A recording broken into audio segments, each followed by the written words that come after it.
Good afternoon, ladies and gentlemen of the internet. Hello, everyone. This is David with Dub's Treasure Store. I've got my buddy and guest who you've known if you followed us for a while. It's Irving. We call him Joel. He, does all kinds of random things with us. Say hello. Hey, how are you guys? And of course, we haven't given her official nickname alias yet, but it's Amber with Mythic Info or ElegantSapphire.com. Today, we've got two major things we're going to cover. We'll see where that segues to. The main thing is we got a little bit of baseball news story to talk about, and then she's got a really important conspiracy theory article that we can actually document, so it's not just all theorizing. It's actually good stuff, because we had a comment suggestion on Dub's Treasure Store's website saying your articles this week were kind of boring. We've been preparing a lot of good content that's highly controversial, that's definitely going to catch your attention, and I promise you this article, if you don't like this article, then there's something wrong with you. All right, so on the baseball topic, I went to Chipper Jones' official last game. It was his last game yesterday versus the New York Mets. We won. I left in the top of the eighth inning, and it was 6-1. Yeah, I know I didn't stay. I had little kids, but I know we won. It was 6-1 in the top of the eighth. And they didn't score for 5 innings. Last game when you leave? I thought you stayed, man. No. Well, we went out to the very beginning, the front gate, and they had a big TV screen on the opposite side of the field, and we did watch to the bottom of the eighth, and they were still the same score. I know it was horrible, but dude, it was sold out, man. The stadium was so full. Like, if we had waited to the end, the kids were tired and stuff. But on a lighter note, I am upgrading our equipment. I'm always trying to fund resources back into our operations here. I started off as a single-man operation. I'm expanding as much as I can. I got us a new microphone, better than my crappy little microphone. We do have a redneck jigger rig kind of microphone holder, but hopefully this microphone will bring better sound quality. If it's bad sound quality, let us know, because we're trying to do all of these. I'm investing all this money and time to bring you guys a better experience. So, I guess this is what all this here is for, is about. It's Braves memorabilia, and it's got another side story I've been collecting for a while. And this now, I've got a pretty good set complete of stuff that I'm going to put on eBay that I want to talk about. That's our last segue into her article. So first of all, the score was 6-1 when we were leaving at the bottom of the eighth inning. And as Joel and I were talking, he hit Chipper Jones. He looked tired, and he was playing really hard. You could just tell, like he was when he plays third base, and he, like, in the very beginning of the game, it was action packed. Like, he slid in and caught a ball and got an out on the first inning, but you could tell it hurt him, or like he was tired, but he was playing his ass off. But the main topic that we're going to talk about that is he hit a grand slam. And when it happened, the person I was with, my family member I was with, I was like, do you think that the Mets were letting him do that, or like they were letting him win because it was his last game? And my older sister was like, nah. Because you got to think about it. These baseball players are getting paid millions of dollars. They're not getting paid millions to lose. They're getting paid big money to win. So, think about it, how humiliating or embarrassing it would for Chipper Jones to lose his last game. So that's where Joel and I disagreed. Go ahead and tell them what we were talking about before we started this show today. All right. What I think is, it's all BS, because it's like, all right, last game of the man's career, right? 20 years. 20 years playing for the same team, never been traded or whatever. Right. All right. He goes and hits a grand slam. In the beginning of the game. Fireworks, everything. All right. See, what makes you think that the bat wasn't loaded or the ball was loaded? What I think it was a rigged game, just to, last game of the man. He's a legend, going into the Hall of Fame. Mm-hmm. And now with the grand slam on his last game. They did switch, they did switch out balls a lot of the times throughout the whole game, but it was just an amazing, eventful game. I can't remember if they switched out the balls right before that, but like they did switch out balls in and out. Because sometimes, whenever a pitcher's pitching with a ball, like it'll touch like the ground, and then like the catcher throws it back at him, and then he like the pitcher checks it out, and if he thinks it's gonna be a good ball or not, he switches balls. You know? What makes you think that one of those balls wasn't full of rubber bands? You know what I'm saying? Or like something versus different paper material. versus paper, what they're normally filled with, newspaper and carton and stuff like that. What makes you think that they didn't switch out a ball that was full of rubber bands? So when obviously if you hit like a golf ball with a solid bat made out of wood, you're gonna send it out of the ballpark. Yeah. Which that's the same thing with a baseball full of rubber bands. Yeah. Or what makes you think if it's not a real baseball with a corked baseball bat? Like they drilled a hole in the bat and fill it full of like Corks. cork goes in a wine bottle. Yeah, basically. See, I would never have thought of something like that. But when it did happen, I did say something to my sister. I was like, you don't think like, hey, like, they let them get that. And she's like, hell no. Like, these players are playing for money, playing for millions of dollars. They're playing for real. Someone's got to lose, but why would they just want him to humiliate them? They want to embarrass him because it's his last game. So that did come up even at the game between me and, the people I was there with. And then now, as soon as I brought it up, he was like, he threw out the question. I wasn't even thinking about it. So that is kind of interesting. I mean, I don't know. I just think it's like, nobody's that lucky that he's going to hit a grand slam in his last game.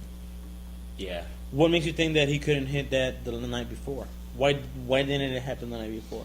And another thing I noticed is the Mets pitchers were throwing about 83 to 86, 88 miles an hour, and the Braves pitcher was throwing anywhere from 92 to 96 miles an hour. Like a major 10 miles an hour difference in the pitchers. That's crazy too.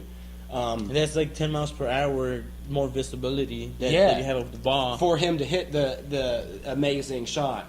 So I don't know. I mean, one of the Mets players in the fourth inning did break a wooden bat and shattered it into a bunch of pieces. So, I mean, I don't know. We just wanted to throw that out there to you and let you guys see what y'all thought about. Comment on it. Comment on it. Let us know what you think. All right, so finishing up with that story is going to segue into this little thing right here. I've been collecting this since 1996 and 98. Now, when Beanie Babies were really hot, Andre Galarraga had hit a Beanie Baby special promotion. He collected a lot of cats, and this was 1998, August 19, 1998, and you can see he had all of his little kittens and cats there, and they did a special promotion Beanie Baby because his favorite cat was named Chip, so they gave away a free Beanie Baby per ticket, and the cat is called Chip. Now, I got two of them because one ticket for my mom and one for me when I was a kid. And I have the program promotional card, and I have the Ticketmaster ticket that goes with it, and the two Beanie Babies. Then later that same year, and this was September 2nd, 1988, they did a Greg Maddox Beanie Baby promotion because he has a dog, but it wasn't a pug, but the promotional Beanie Baby they did was a pug named Pugsley, and on the promotional card, let me see, hold on. Oh yeah, on the promotional card it says Pugsley right here, and they released the pug, and the pug's name is Pugsley. So I have the program promotional card that goes with the Greg Maddox, and then the ticket stub for that. And then again, I got a second one here, and this one that came from that game for me and my mother, our tickets there. I don't have both tickets for this one, but I've only, for some reason I didn't say both tickets, but I've got one ticket for each of the programs. So then now, yesterday, or on Sunday, it's not going to be in mint condition, but it is bent a little bit because, I don't know, we were active. So that's the only unfortunate thing. But I do have the Chipper Jones last game program sheet from that game with the ticket. So if you want to say, I've got the Chip special Beanie Baby cat for the Andre Galarraga and maybe to represent Chipper Jones if you really like Chip, I don't know. You can just say that. But I do have all of that. So you will see that on eBay very soon. I don't know. I'm going to actually get it appraised, maybe even graded, so I can get a real value for you guys, but it's not something I'm just going to let go cheap because I've been collecting it since '98, since I was a little kid, and I've held on to it for a long time. I would really even hate to see it go. If you can hear that rain in the background, it's raining really loud, so maybe this new microphone's picking that up. I don't know. But anyways, so now I've been doing all the talking and the ranting, and Irving and I have been exchanging ideas. Our main story for tonight's nightly news is Amber has come up with this amazing article that's revealing GMOs. Now, I have created a page on Dub's Treasure Store that's a draft, but I'm going to officially release it this week, called GMOs, for genetically modified organisms and genetically modified foods. She wrote this article. We're making this video tonight that is a forefront for this article. So we're going to put the intro paragraph on my website, probably the whole article. This is how we're going to do it in the future. We're going to put the intro paragraph of her articles on my website. We're going to bring the video on my YouTube channel and on my website. And then eventually, once we get all of her stuff that's under construction right now, she's going to eventually have her own YouTube channel and her own websites at mythicinfo.com and elegantsapphire.com. Then you would only get half of the article at my sites, my operations. And to get the full exclusive information, you'll have to go over to her operations. But for right now, just so you can get this whole entire article, we'll probably have it up on my website in about a day or two after this video is made. So I'm done ranting. Take it away. Okay. Well, we all know that corn is a big crop field, what have you, in America. Most of the Midwest, grows a lot of corn. Well, I found out that they are using a chemical that was also used in Agent Orange to grow the corn. It's called 2,4-D, which... 240? 2,4-D. Oh, 2,4-D. Okay. Yeah. Dog. Yeah. That they're using it to kill the super weeds that are taking over the cornfields, ragweed, some other ones, that they are choking the corn and taking over. Well, they are taking this 2,4-D and spraying it literally on the corn, and it is also killing the weeds, but it is also going on the corn, which means it goes on the corn, you eat it. So scientists have also said that they've done studies in that this chemical does not affect the corn kernel, but if you think about it, how does it not affect the corn kernel when it's being sprayed on there? It's going to be on there no matter what you do because it's going to absorb it. Well, they're saying that it's safe for humans and animals to eat it, but I don't see how that's safe because it was in Agent Orange, which, if you know anything about Agent Orange, it was used in Vietnam War by the U.S., developed by the U.S., and it killed a lot of people, and it also affected a lot of our troops who came home with it. So, and that reminds me, there is a known documented evidence that in the Vietnam War, that's where we first deployed chemtrailing or chemical spraying out of airplanes to do weather modification. They sent F-15s through the clouds to create a high condensation or concentration of these chemicals like aluminum and barium salts, sulfur dioxide in the clouds, so that the clouds would condensate precipitation at an abnormal rate, and then it would drown out the supply lines in the Vietnam War so that our enemies could not get their supplies and reinforcements and all the stuff they needed. Even though we did lose the war, that was the very first documented evidence. It's declassified information now that was when they first started using weather modification, which the overall lying term is geoengineering. And I do have a lot of geoengineering information on my website where Irving and I, or Joel and I, we were at a pool this past summer, and there was tons of planes flying over us. It was a beautiful, clear day. We were at a pool, and there was like literally 4 planes going over us. They were crisscrossing each other, and they were leaving condensation trails, is what skeptics say, but those condensation trails were not dissipating like a normal condensation trail. They were staying in the sky like for a very long period of time, and then all of a sudden, Yeah, and they were spreading out. They weren't dissipating. And then all of a sudden, it was a very it became overcloudy or overcasted, and it just started to rain immediately after that.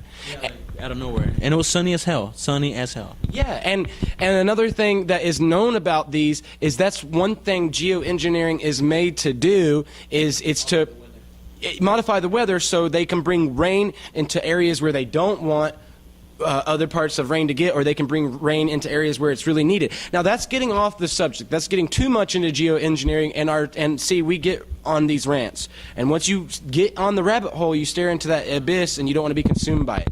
So let's get. It's crazy that you just said that, because why is it raining today, man? Yeah, it's been. It's sunny as hell. Yeah, I didn't even see it coming. For the last month and a half, dude, it's been sunny. Mm-hmm.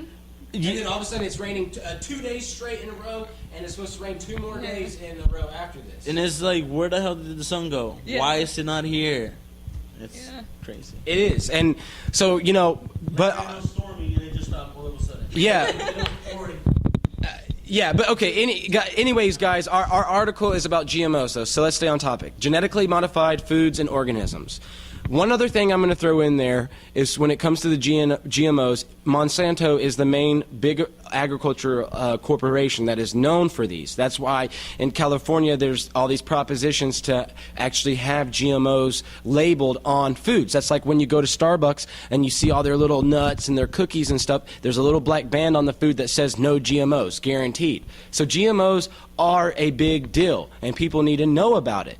And another thing that, in her article we wanted to represent was, did you ever find out any corporation or business entity that was behind 24D or 24D? Well, there's a mention of a dough, I guess is how you pronounce it, DOW, but they didn't say what it was. They didn't say if it was a corporation, if it was like a science group or anything like that. And all the information that I kept on running into was that, and that's all it was. It's like there is nothing behind it except for a name. So, but you can go look this up, guys, and I'm serious. There's so much outstanding information on the net. Look it up. It's mind blowing. It's almost kind of scary, once you start to dig down into this.